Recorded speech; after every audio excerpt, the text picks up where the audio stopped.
Jai Mahamaya Ki Jai. In our last discourse, we heard about Nara and Narayani saying that they had gotten into a big battle with Pralada because of anger. And now we go on to chapter 8 to learn more about this situation. Thus asked by the son Pariksit, the king Janamejaya, who was very much sorry and despondent because he had heard in detail the improper acts of his own father, Pariksit, the son of Uttara, owing to insulting the Brahmin. King Janamajaya's father had gone to hell, and he was constantly thinking how to release his father. The son is called Putra, for he releases his father from the hell named Put. He is the true son that can do this. The fortunate son of Pariksit became very tormented and bewildered with fear when he heard what was the fate of his father, who had died bitten by a serpent on the top of a palace due to the cause of a Brahmin, void of any bathing, charities, and the purificatory acts.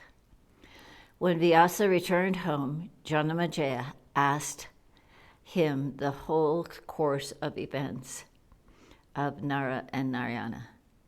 Vyasa said, "O king, when the terrible Hiranyakasipu was slain, his son Pralada was installed on his throne.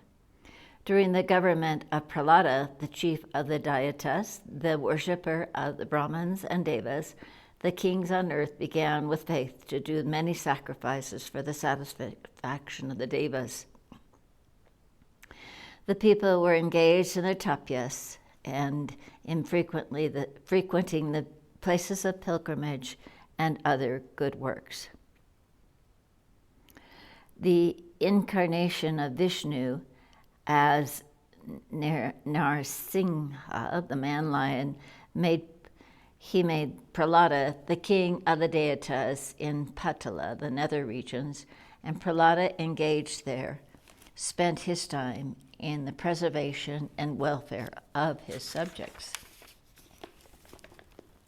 Once on a time, the great ascetic Vana Muni, the son of Bhrigu, went on his way to bathing in the river Narmada at the place of pilgrimage. There he saw the great river Reva, and while he was descending in the river, a dreadful snake caught hold of him and carried him to Patala. The Muni was greatly terrified and began to think of Vishnu.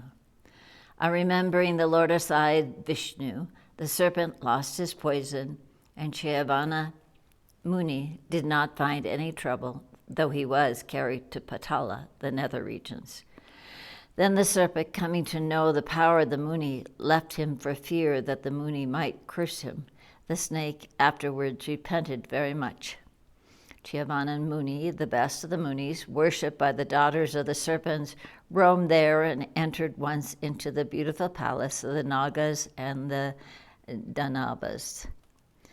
While he was walking, he was seen by the religious king of the Dyatas, Pralada.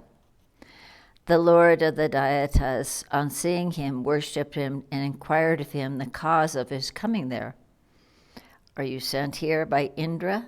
Speak truly, O best of Brahmanas. Is it to pry into my kingdom out of the enmity between the Devas and the Dyatas?" Vana Muni said, "What have I to do with Indra, that I might be sent by him to spy on you as a messenger to your city? O chief of the Dyatas, know me as Vana, the son of Bhrigu, prompt in religious duties and whose eye is illuminated by knowledge. Do not fear that I am sent here by Indra. When I went to bathe in this place of pilgrimage in the holy Narbana river and dropped into the river, a poisonous snake caught hold of me and carried me here. I took the name of Vishnu, and the serpent, hearing Vishnu's name, became void of poison and left me here, as you see. O king, coming here, I see you. You are a devotee of Vishnu. Know me, too, as a devotee of the same Vishnu." The Veda Vyasa continued, O king, Pralada, on hearing the sweet words, gladly asked him about the various places of pilgrimage. Pralada said, O best of Munis, kindly describe to me in detail which are the places of pilgrimages on the earth, Patala, and the heavens that verily lead to holiness. Shivani Muni said, O king, he whose body, words, and minds have grown pure, to him his every footstep is a place of pilgrimage. He whose heart is impure and defiled, to him the holy Ganges even is a thing more hated and worse than anything else. Every holy place will impart holiness to him whose mind is the first pure and deprived of sin. O best of the Deitas, on the banks of the Ganges are situated good many cities, towns, villages, places to assemble, mines, small villages. The living places of many unholy people are there.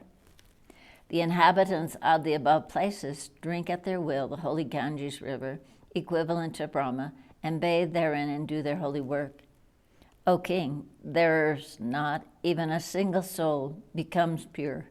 What use is a holy place to him whose heart becomes attached to the sensual objects,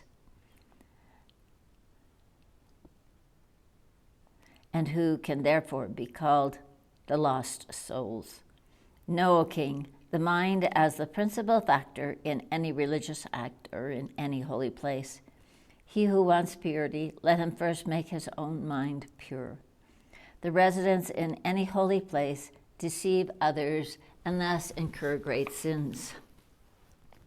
The sins committed in a place of pilgrimage can never be removed. They become unending and inexhaustible.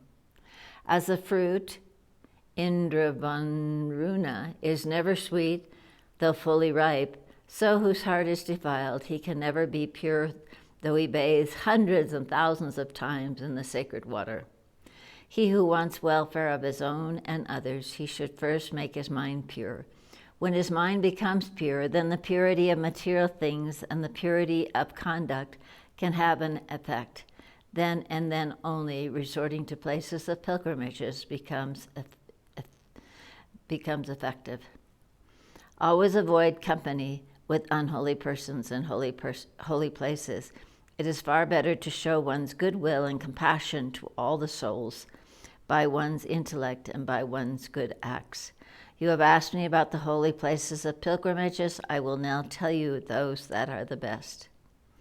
O king, the holy Naimisaranya is the first, next Kakratita, next Pushkara Tirtha. There are many other besides these that cannot be counted. O best of kings, there are lots of holy places in this world. Pralada, the king of Deitas, on hearing the Muni's words, became ready to go to Naimisarana and with very much gladness exclaimed to his followers. The Deitas, O good ones, get up today. We will go to Naimisaranya and we will see the lotus-eyed, yellow-robed Vishnu. When thus addressed by Pralada, the demons were exceedingly glad, and they all marched out of Patala. The Deitas and demons were exceedingly glad, and they all marched out of Patala. The Deita and demons, all united, went to Naimisaranya, and filled with much pleasure, they all bathed on reaching that holy place.